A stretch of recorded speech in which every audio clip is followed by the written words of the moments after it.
pense pas du tout qu'on puisse avoir des éléments précis sur le calendrier électoral, encore qu'il faut attendre la commission électorale. Tout ce qu'on peut dire maintenant, c'est que le calendrier ne peut être élaboré qu'au terme de la révision totale du fichier électoral. Ici est de noter que l'accord politique qui va clôturer ces travaux sera traité ce lundi à l'Assemblée plénière et le débat sera retransmis en direct.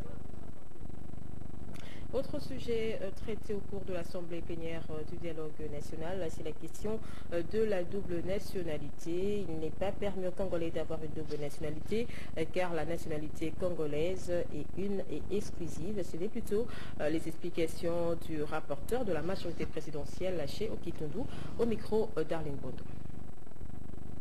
Ayant obtenu une nouvelle nationalité, ce que vous devez savoir, c'est que quand vous obtenez une nouvelle nationalité, vous perdez la nationalité congolaise. Alors là, or ces Congolais se considèrent toujours comme enfants du pays et veulent participer au vote. Mais là, comme l'a dit le président de la commission électorale indépendante, ce ne sera pas possible parce qu'il faut modifier la constitution pour accepter la double nationalité, ce qui n'est pas à l'ordre du jour. Donc ceux qui ont obtenu une autre nationalité ont perdu la nationalité congolaise, donc ne sont pas qualifiés pour voter.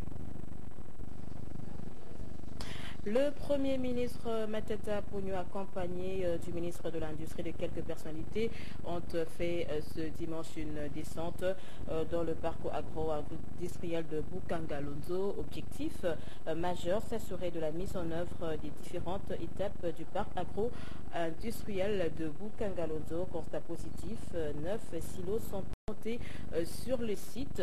Ils permettront notamment la conservation dans les normes des graines de maïs, de soja et tant d'autres. C'est un reportage de Placide Matoubou.